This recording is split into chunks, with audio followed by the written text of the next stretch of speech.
and we'd rope and hunt. Obviously, it's a little bit, not different, but I mean, coming back from spring break is always kind of a unique time. We got to be smart about the things we're doing. As you know, we still went for 2.5 hours, kind of spread things out a little bit more. But the game has got to be played, and we've got to continue to play the game. We've got to continue to rep the game. In particular, we've got to rep the older guys. And a lot of ideas going into spring football. Everybody's like, "Is spring going to change based on the roster sizes and things like that?" And to be quite honest with you, for us, we need a lot of reps with the ones, whether it's new offense, in the schemes and things that we're doing, and then defensively being able to see it. And there's probably 15 new guys playing defensively, so there's still a lot for those guys to do. So a lot of our reps are one reps, but as you see, there's probably about 18 guys playing with the ones on both sides of the ball, maybe even more, maybe 20. So that gives us the opportunity to keep the ones out there because the quarterback and those things need it, but maybe not to have Riley Mallman on all those plays or Jake Renfro on all those plays because they played a lot of football. So the balance is more about, hey, how do we continue to develop the ones, but maybe those 18 to 20 guys that we look like are ones at the end of spring. What do you like about Jameer Latimer when you recruited him, and maybe some of the versatility as a cornerback to play in slot too? Well, actually today I think we just moved him into nickel, so he had some more opportunities to be a little bit closer to the football, and I think that was the thing we noticed. A very competitive guy that's played the game and played it at a pretty good level. And in some ways, he was a guy that was, not to say he was dying to be here. Obviously, we had to recruit him, but I mean, he came from his bowl game straight here. And in my eyes, that's something that, like, this guy's not messing around. He's got some of the intensity and some of the things, the humble and hungry that I thought we were really looking for. So I think we're fortunate to have him and be able to get him, and I think we're going to see a lot more of him. What are you looking for physically in that spot? I think it's still developmental, right? I mean, like, there's some guys that can play the different spot. It's, we can substitute in some situational stuff too, but I think it's a guy that's got a little bit more balance. I mean, I've had it in the past where our nickel was a corner and our nickel was a cover guy, and he was not in the mix in a whole lot.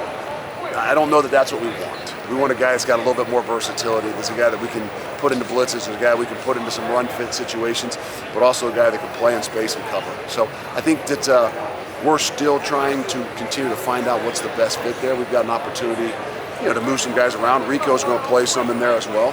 He's a guy that more so probably on some third down packages and some dime packages and things like that, to be able to move him in and play a little bit closer to the ball and put some challenges on him as well. So he's going to be a guy you'll see a lot more of, I think, for the second half of spring football here too.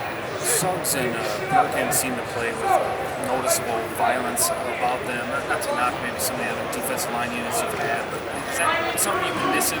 Well, the emphasis was get bigger and get more physical. And if you look across the Big Ten, I would say that was our biggest issue last year. It's just the size of us up front, our ability to play physical, and obviously towards the end of the year in particular, just with the numbers and the depth. And there's two guys that are 300-pounders, one probably 315, the other one's about 300, that's played a lot of football. They're grown men and understand, I think, a little bit more of what it is, the expectation, what we need. And for us, it's still about being able to have 5 or so of those guys inside there. And if you look at us, maybe we had one guy, maybe not one guy that was 300 pounds last year, and I think we've got at least 5 right now, just playing on the interior. Luke, Ethan Russo joined your staff as Director of Player Personnel. What was it about him and his kind of experience that you think is a good fit for you guys, and what do you kind of see that role being with the GM now and a little bit difference? I think it's still developmental. We're trying to figure all that stuff out and how all those guys fit together. The most important thing is, whether it's a title or not, it's guys that, look, let's figure out what guys' strong suits are, and then let's make sure we get them into those lines. We all know we have to recruit. Every guy out here has to recruit. Whether you're the player out here that we ask you to recruit, whether you're a coach, you're an intern, you're a GA, everybody has to recruit. So that's just a small part of what it is that we do. And I think in his role in particular, it'll be a little bit more focused on our team, evaluating our team on a consistent basis, seeing how guys are developing, and then projecting out 2 and 3 years to make sure we're kind of checks and balances across the board. But most importantly, I think some of the areas and places he's been, being at Utah and Utah State, some of those are probably a lot more the type of guys we're going to win with here.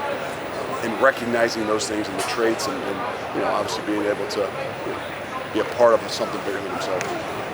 In your experience, do you see true freshmen make jumps like after the first 4 into 5, especially when you have spring break? Because we saw a couple guys make plays today. Like, They did.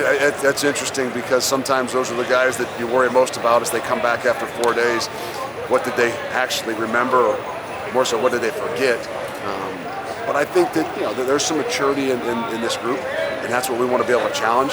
They're going to get enough reps. They're going to get reps. And they're not just going to get 3 reps. You're seeing those guys in there with the 2s, which is a challenge. It's one thing to go in there with the 3s and there's 4 calls. It's another thing to say, hey, we're putting you in there, you're going to run with the 2s, and we've got the whole bank of what we're calling. There's guys around you that have played a lot of football and they have an expectation for you. So, again, they made some plays today, which was great to see. I think for me more so that they came out here with the right attitude. They didn't seem like they were nervous or afraid moving up in some of those situations, and I think that goes a lot further than anything else. Do you think this offense has the ability to really test the eyes and challenge defenses, but with all the movement and all the things that it seems like you're able to do? Yeah, I mean, it's a challenge every day, and it's a challenge every day for us defensively. Every offense, there's challenges that are different, right? I mean, some play in space like we've done a little bit more of. Some do tempo, which everybody has a part of. And then there's some that are a little bit more creative with just the eye candy and the things that create some different things. All in all, I think to really continue to be balanced, the ability to be able to lean on the positions, and in particular the guys that are the strongest part of your team. And I think all those things inside, I think it gets some. Puts us in some situations where our offensive line is going to be able to be leaned on a little bit more, have a greater impact in a lot of different things, whether it's because there's some different motions and things like that. But I just think it doesn't allow people to tee off on us, not just in the pass game, but in particular in the run game. You spoke a little bit on that top end group. What have you seen from the veterans in terms of maybe growth, refinement so far this spring?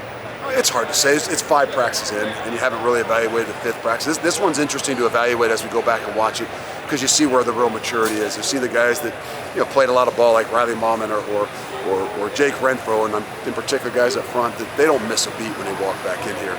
You really want to see those guys like Kevin Haywood and see what he really looked like today. There's a young guy that we're expecting to be able to play for us, and what did he do in those 8 days, 9 days that he was out? Did he think about some football? So did he able to come back out here and be able to perform? Because that happens week to week, right? That's what the season is like. Not that you have 7 days off, but you got to clear your mind from whatever happened on that Saturday and walk in there on a Sunday and be able to go to the next game. And so a lot of that evaluation is just, we're not saying where we are just yet. There's a lot of guys that have done a lot of things that are continuing to grow, but in particular, looking at those guys to say, who are the guys we're going to be counting on, and how did they handle those last 8 days, 9 days, and can they come back out here and play at a level that we expect them to play at? Look, when you look at the running backs, you guys didn't bring anybody in the transfer portal yet. I don't know, there's time still, but didn't bring in a recruit. Just, you think that group kind of realizes, like, hey, it's kind of on us to step up and take over some of those lead spots? Yeah, it was one of those positions where, a guy like Ty Weed from last year did an incredible job. And, there were some opportunities maybe to have him back. And it's not the easiest thing. You're trying to balance out those rooms. But we felt like we had, the youth that we needed. We had some leadership that we needed in Cade Yakinelli. And I think that it gives you a well-rounded group. It's a little thin. I think that that's where you start to recognize how fast those things can change. A guy twists an ankle or pulls a hamstring. But I think that's where we feel really good about the youth of the group. We feel good about the leadership of the group. In this game today, we're not playing live. It's probably the one position that you don't know as much about. And until you go live, it's really hard to see what next gear or what true balance that those guys have. What playmaking ability do they have when it's not live situations? So we'll have enough live situations this spring to give them some opportunities to kind of shine even a little bit more. You've seen some of the edge rushers, guys like Thomas Heiberg and Aaron Witt, play a little bit further away from the line, especially today in practice. Can you talk about the thought process? Well, Thomas has moved to inside linebacker. So Tom is playing middle linebacker. Aaron Witt is playing a little bit of a hybrid. He'll play some of the edge stuff. He's playing a base 4-down, star linebacker that we're calling him. We're just trying to use some more versatility. But again, it gives us a chance to get bigger. You're playing nickel all the time. Now when you can go into a base defense and you can add, a guy that's 6'4", 6'5", 245 pounds as another piece on the field along with those big 300-pounders. It was an emphasis for us to be able to get bigger. And obviously the way that we got to practice and what we got to practice against gives us an opportunity to get those guys more reps. It's the conversation like with a guy like Cade Giacomelli to have him come back, considering his playing time maybe wasn't there for him last year. Cade's as valuable as anybody on this team, and I think that is an example of what we're talking about. Maybe he didn't get the carries that he would want. He didn't get the opportunities, maybe at the tailback position as much as he'd want. There's a guy that's 4 core special teams for us. There's a guy that, in my mind, is his value to this program is far higher than anybody outside the program knows or believes or understands. And the big part of getting him back was make sure he understood that. Making sure he understood we all want the ball, we all want to have carries, we all, in whatever position we are. For an edge guy, we want to get sacks. But understanding the value and then believing and trusting in the things that are going to be there and the opportunities are going to be there. And that's the beauty of what he's. I always say if we're an offensive line driven program and the culture of what we want to be is that humility that an offensive lineman portrays, it's really what Cade Giacomelli is as well. And he's a big part of this team and this program, whether it's carrying the football or doing a bunch of different things.